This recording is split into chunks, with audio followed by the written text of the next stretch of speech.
Breaking news. Things just got juicy. You guys got to watch this. So we're going to name the contractor in this video, and I just had a 46-minute conversation with him, and you are not going to believe what his argument is for doing that work that you guys saw in that last video. Quick recap on the previous episode. Contractors who prey on unsuspecting clients are the worst. These guys hired a contractor to come do a whole bunch of work here. Started out as like $27,000, and now they're at like, what, $60-something thousand? Let me show you some of the workmanship we're seeing. What they did was they renovated this whole garage and shop. And this is one of those things, the longer you look at it, the worse it gets. Horrible negative grade and dirt backfill right up to the vinyl siding. That actually isn't the worst part.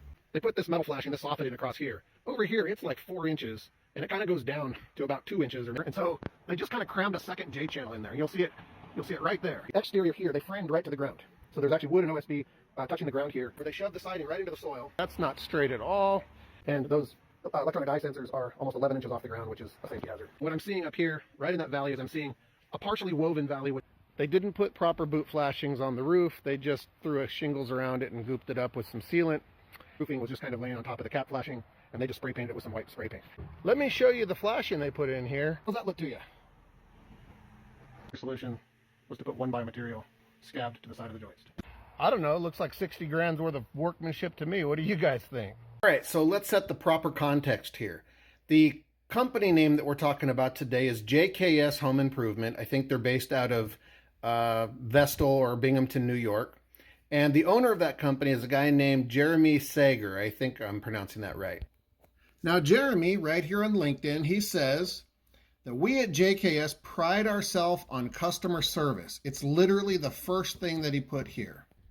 So I'm just going to play some clips from his conversation with the clients, and then I'm going to let you hear a bunch of our conversation that he had with me. Before I jump into my call with Jeremy, I want to remind you what their website says. Here it is. Here's his website.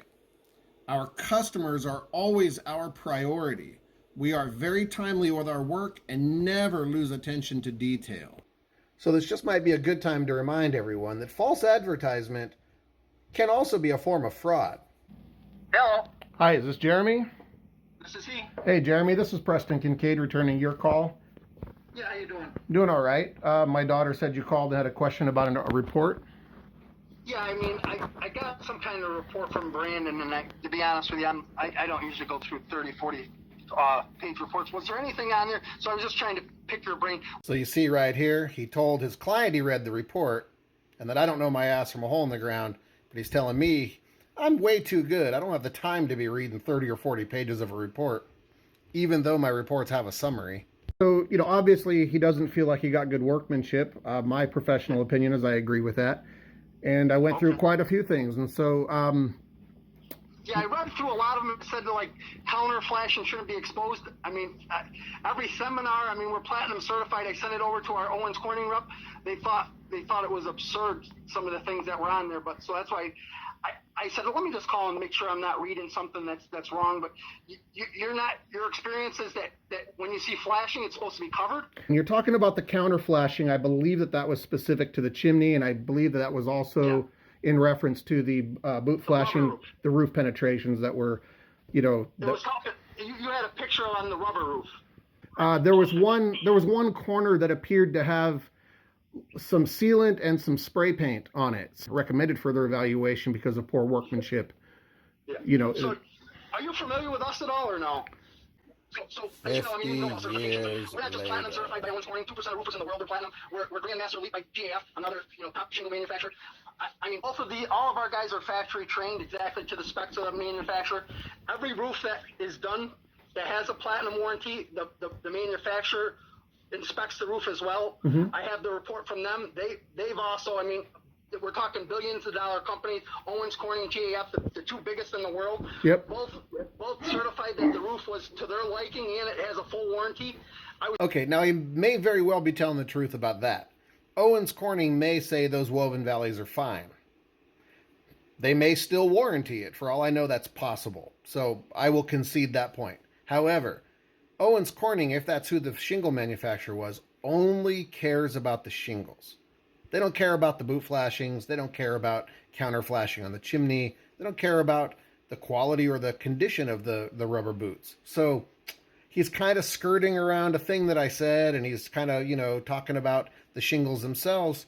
but he's kind of missing the part that I called out in the report, which was the flashings were improper. I put lipstick on a pig, which we suggested going with concrete, not putting siding like it was to the ground.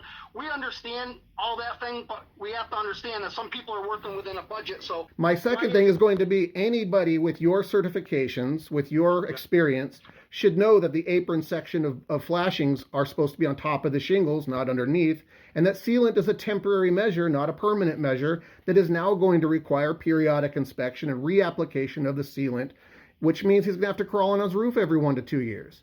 That's all what you guys sent him, and I saw nothing that expressly said that you were going to leave the old boot flashings and shingle around them with sealant, because that's improper and you should know that. When you say seal around them, what do you mean? There was sealant around the shingles that when you put them over the boots, you didn't put new boots, you just put sealant around it. That's not a proper installation, and if you had put in his contractor, in his agreement or his estimate or whatever that, you know, you're not going to do the boot flashings properly, then I have no issue with that, but that isn't what I saw. Yeah, we don't put that in. So now let's talk about some of the other things. Number one, the wall that you guys worked on. There were several issues with that. Number one, as you know, positive grade around the perimeter of a home is like at a very fundamental level requirement. There is supposed to be a 6-inch grade drop, a grade slope within the first 10 feet of any foundation, footing, of anything around the perimeter of the home. There is supposed to be a positive grade away from that home. What you guys did was backfilled soil all the way up against the vinyl siding. When we pulled that back, I can see OSB touching the ground with soil backfill. Now, you and I both know that's going to lead to capillary action, moisture intrusion within the wall. It's going to lead to not only rot, deterioration, but also mold growth. Yeah, so exactly what he had. So he declined either Durarock or concrete. We did give him a price to put block up, like you said. We didn't backfill with any mulch or anything. That was all exactly the way it was. We don't give somebody a Cadillac when they pay for a Chevy. At the end of the day, we work for the homeowner. So whatever they tell us and what they can afford is what we have to do. So just so I understand you correctly, your argument in this case right now on this whole thing is that you did all these things improperly because the homeowner told you to do these things improperly. Is that what I'm hearing? When you say improper, I mean, as you know, half of the houses are improper, right? But we're not talking about the existing house. We're talking about the work that you did. That's what we're talking about.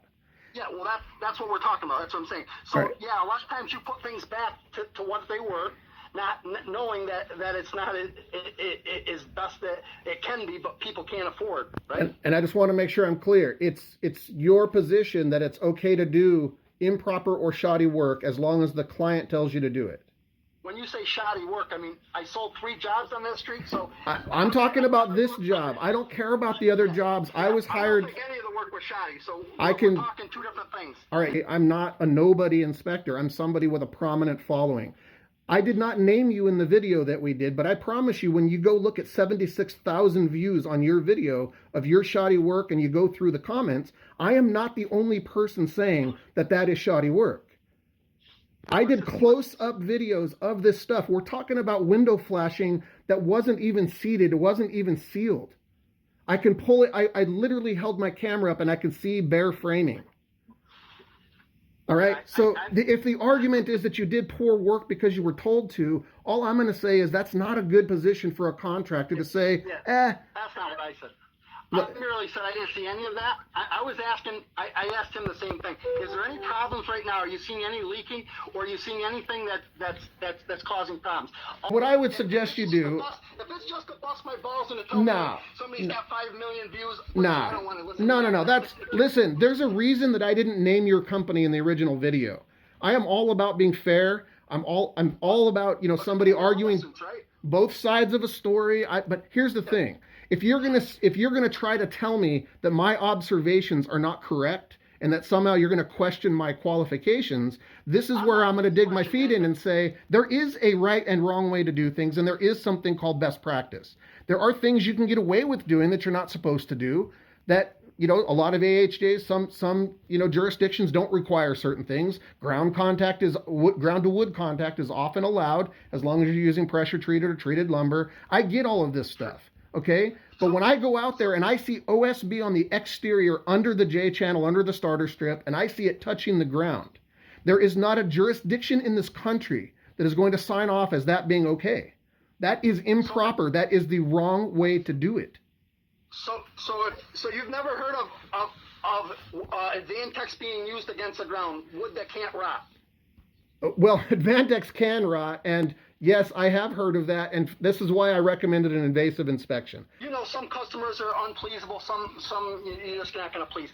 That doesn't bother me. At the end of the day, I just want to know, hey, does he have any leaks? Is there something that he isn't, that I'm not aware of? He's telling me that this is all just a quality, that he thinks it could have been a little better. You're not really telling me if this is it. From what I understand, there's no leaks in his house. There's nothing actually a problem right now other than maybe later down the road that there could be. Is that what I'm understanding? Well, what I'm trying to explain to you is that everything that was in my report are all of the things that lead to the most damage that I see on homes every day of my life. Inspect 100 houses, 90 of them probably have that, right? Well, my question would be, the job that you did is what I would like to talk about. And well, that's what we want to talk about. All right, so what is the proper ground to siding clearance when there's soil versus hardscaping? Depending on what they can afford, I guess. No, I want to know from you as the contractor, what is the proper ground to siding clearance for soil, and what is the proper ground to siding clearance for hardscaping, contract asphalt, anything hardscaping or mineral based? What are the proper ground to siding clearances? Our side isn't requiring any. Okay, that's actually improper, because all jurisdictions are going to require a 6 to 8 inch clearance for soil, and they're going to require a 4 to 6 inch clearance above hardscaping, period. Okay, so why don't you call GAF or Owens Corning and call Allside and ask them why they sent a letter saying that they're accepting the quality of the job and they're willing to warranty it. I think that's an issue that you're having with them, not me. Hey, you're the one that installed it, not them. And so, installed it, and I have a letter saying that they've certified it and they're fine with it and they're warrantying it. Okay, but we're talking about siding. We are not talking about the actual water intrusion concerns. I'm talking about siding. The siding on their house is warranted for 40 years. That's great. I actually have a rating warranty. But I'm not talking about siding, sir. I'm not talking about siding. I thought you were just talking about siding. I'm talking about the proper ground to siding clearances that are in place because proper transition flashing and proper, clearances are there to prevent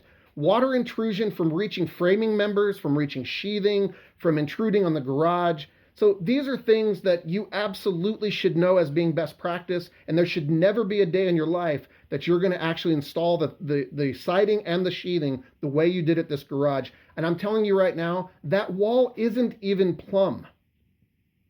So if you don't care to see the video and you don't care to actually respond in context, all I can say is there is not a single person that watched that video that didn't comment to say, that is shoddy work. Well, we know that though. If you were to get online right now and say, I was at Pizza Hut and we had a terrible pizza, everybody jumps on and thinks, oh, we had one too.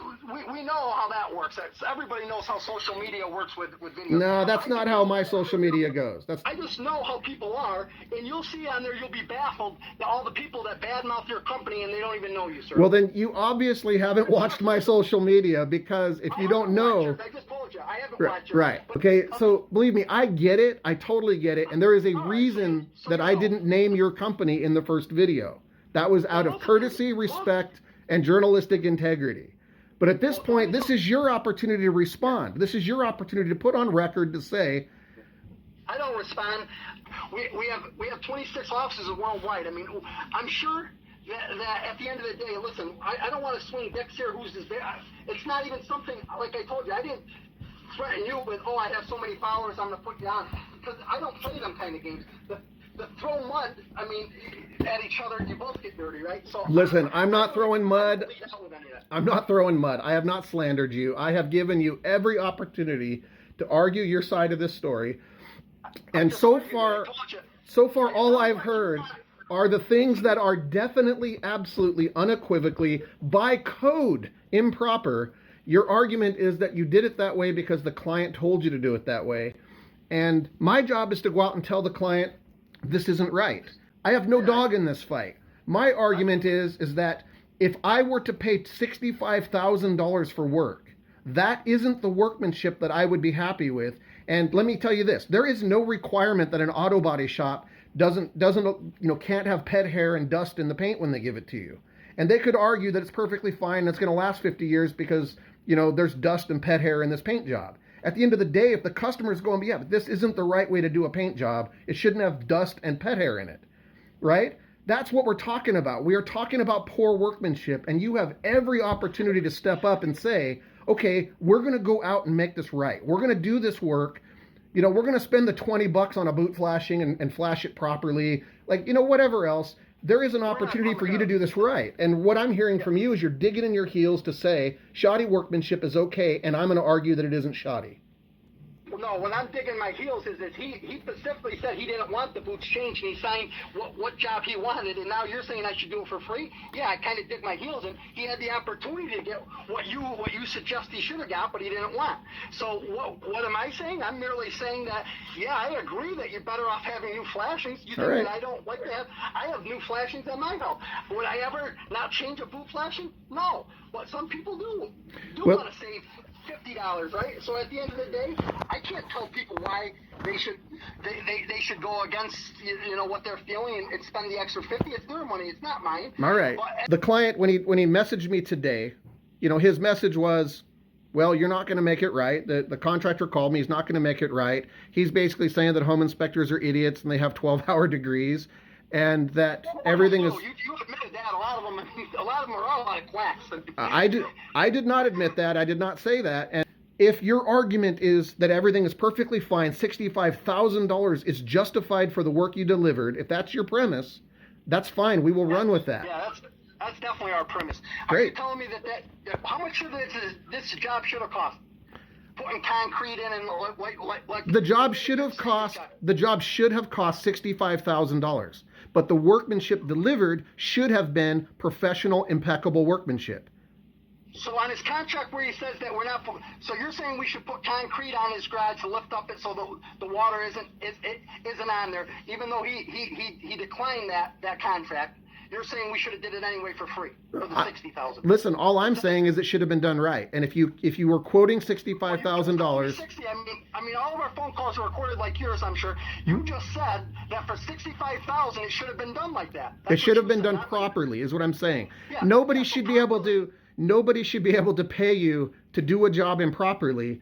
And I don't think there's a single contractor that's going to see any of this that's going to say $65,000 doesn't merit doing a good job. And if you think I had 3 different contractors over there. As you know, I mean, I'm a GC, so I had 3 different subcontractors. One that did the garage doors, which you had a problem with him. Sure. I had another framing contract that you had a problem with. Right. And a siding contractor that you had a problem with. Sure. So not only did you have a problem with one, but you had with all 3 of them. Listen. When I sent your report to all 3 of them, they did. Yeah, they thought you were a quack. I'm going to be honest with you. Hey, that's fine. I have no issue with that, Jeremy. What is the proper clearance for the electronic eye sensors on an automatic garage door? Listen, I don't. No. What's the proper clearance? Because I don't know, or do I care? I hired a garage door professional company to put garage doors on. Do you know why that clearance is important? Because little children, toddlers, and pets get killed in garage doors to the tune of about 800 per year. Okay. You should care about that. You should care about being the GC on a job that put electronic eye sensors nearly a foot off the ground. Yeah, I can tell you I don't care about that. The liability is on the company who I hired to do it. Evidently, he's going against what you're saying because it's very important to you with kids. Listen, you're deflecting right now. I'm asking you a very pertinent question about proper. Now, you're the GC. You are the general contractor. These are subcontractors. Your name is on this job. You can't blame these guys for doing crappy work. I'm not blaming. I'm not blaming anyone. I looked at it all. I thought it was all great work. You're all right. Saying that they did shitty work. So we're talking about a contractor who started this conversation by touting all of your certifications, but you can't tell me proper ground deciding clearances or the proper clearance for a garage door opener, electronic eye sensor. It's crazy. Listen, if you don't know the proper ways to do these things, you're not going to be able to do it properly. Yeah, I don't know them. If you want to talk to our engineer on staff, I mean, he can certainly go over codes. Listen, and educate you on this doesn't need an engineer. Do you know when you buy an electronic? What was that? When you buy an automatic garage door, it comes with a pamphlet that tells you that the sensors need to be within 6 inches of the ground. Okay? There's a pamphlet. It doesn't require an engineer. It requires somebody that can read. Yeah, so it sounds like you're the only one that spends the time to read it. You have nothing but time on your hands to find out what little technicalities off a quarter inch or an inch or two. At the end of the day, Sir, we're looking to do a good job. Is it gonna cause him any damage if his sensor's up a little high? I mean, he doesn't have any little kids. I don't know what to tell you, sir. Sounds like you have an issue with people who don't read pamphlets. No, I have an issue with people that, for whatever reason, don't pay attention to the things that actually cause fatalities and injuries every single year. I read statistics. I learn the codes. Do you have any idea what the NHIE is? Do you have any idea the hundreds of hours that have to go in to be able to pass what is essentially the bar exam for our industry? I have to learn all of these things for a reason, and the truth is you should know this stuff too. You should know this stuff as a general contractor. Yeah, so let me tell you, I go all around the world to conventions, to certifications, and honestly, your industry, they talk about home inspectors as the worst of the worst. Okay, but home inspectors just come up with this. Listen, the same way that I'm trying to keep you focused and on task, I'm not talking about all home inspectors, I'm talking about me. I'm not talking about all jobs on the street, I'm talking about yours. I'm not talking about all contractors, I'm talking about you. So let's try to stay on task here. The point is that if you as a general contractor, if you don't understand the reasons that you understand that codes are written in blood, right? And you don't know the codes, so how is it your jobs are going to be considered proper and okay if you're doing unsafe things? So to answer the question is, yeah, I've been doing this for over 50 years. You'll get 5 different code inspectors that interpret it 5 different ways. I mean, you must know that, right? You'll ask one code one thing, the other code guy interprets it a whole different way. One guy wants asbestos testing, the next guy says, no, that's not how he interprets. There's so many different interpretations of the code. There's no interpretations. That's the reason the code exists. Sir, there is no interpretation of code. Code is code. That's the reason it exists, is to get rid of interpretations. Now, all I've done for the last 30 minutes and 15 seconds is listen to you blame literally everybody else for the job that you did for a client. You have blamed the client. You have blamed all home inspectors. I said I thought it was fine. You're the one that's saying that it wasn't fine. No, it's not fine. The work that you did out there, my report is very valid. My report is spot on, and I stand behind it. Now, the reasons for those, listen, if those...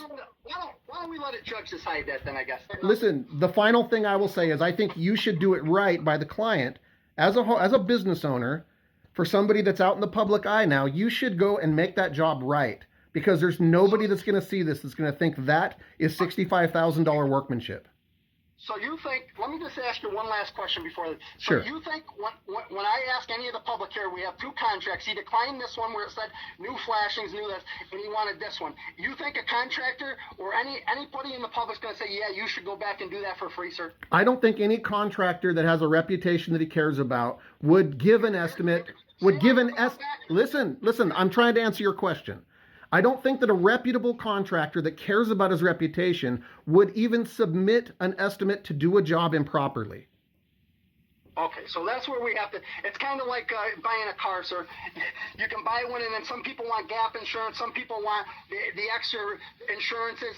Listen, we can say that's all dummy proof and whatnot, but we know there's a good, better, best. No, there isn't. Listen, I'll give you a more accurate analogy. If we're going to use automobiles as the analogy, this is like somebody having a car and asking you to do work on the frame, and you saying we can do it right or we can wrap duct tape around it for $20. Well, it's not our fault the guy died in the car because he only wanted to spend $20 to wrap duct tape around it. I'm saying you shouldn't be the duct tape contractor.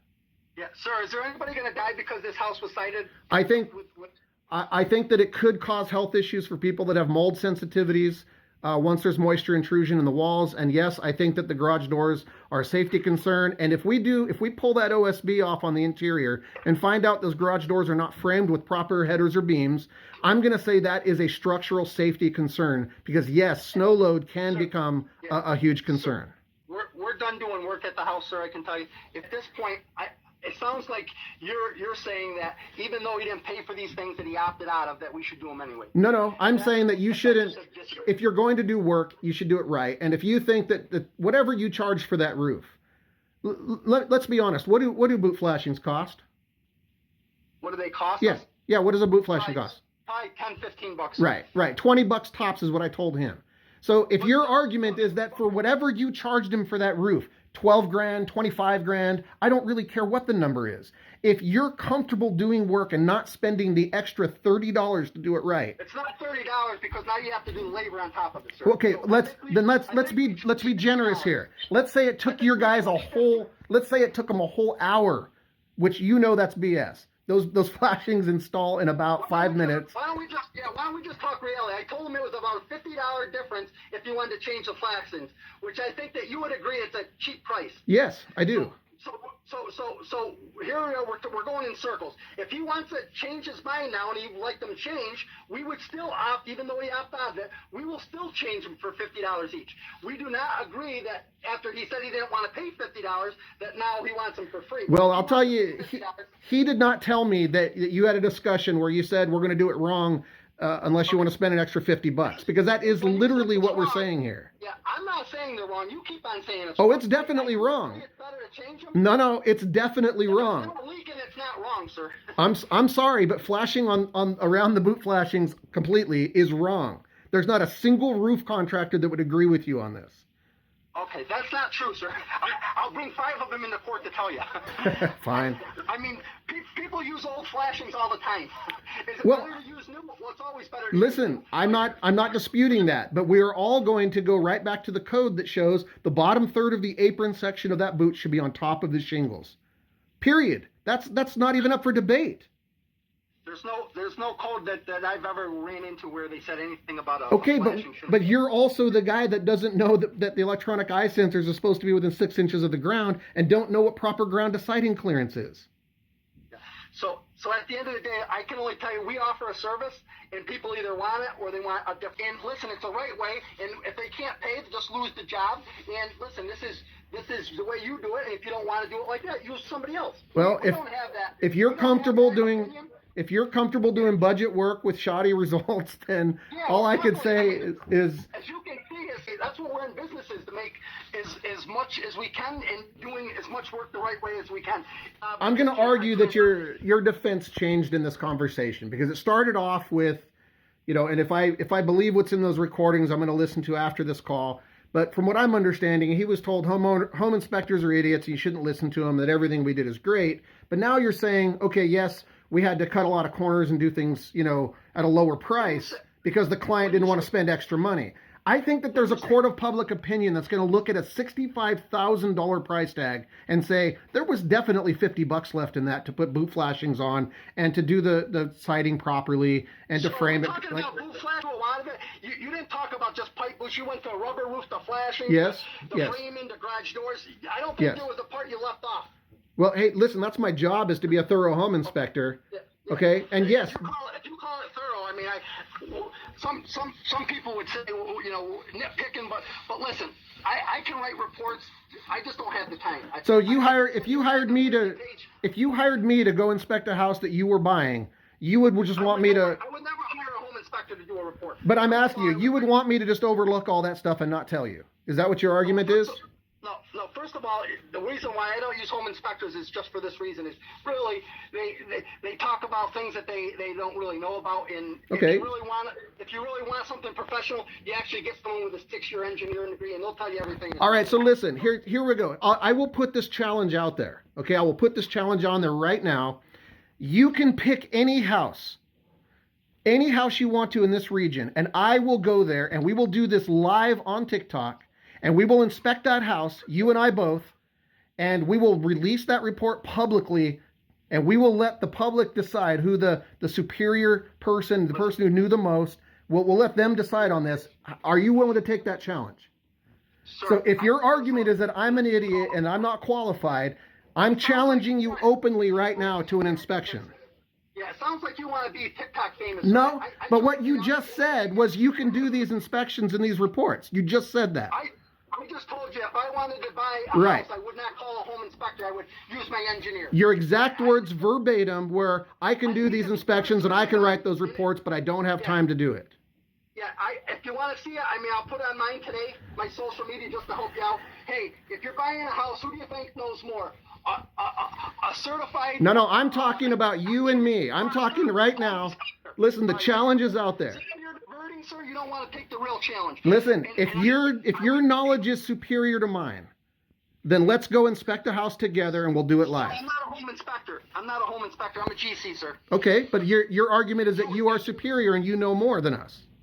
I told you an engineer knows more than you, and I still stick to Okay, then my challenge, I will open it up. You can bring whoever you want. You can bring 10 contractors with you if you want. A roofing contractor, a structural engineer. You can bring a landscaper for all I care. You bring your team, I will show up alone, and we will go inspect a house.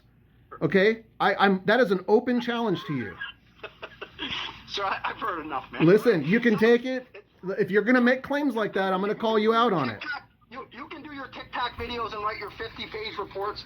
Listen, you work by yourself, and I work with my team of 150 people. And at the end of the day, have a good life, and we'll have a good life. And listen, if that's what makes you happy, you do what makes you happy. So at this point, I probably could have put on his 3 pipe boots. Yep. Or however many he had. Yep. When I asked you, you said about 60,000.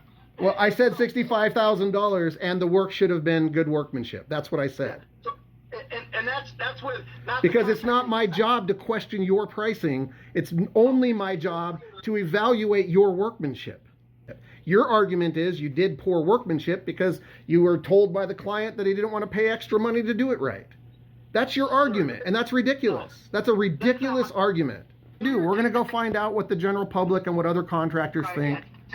Do the TikToks and then just, like I said, do all your surveys and tell them to your friends. Save me the response, because I honestly don't care what TikTok followers say. So tell it to someone that cares.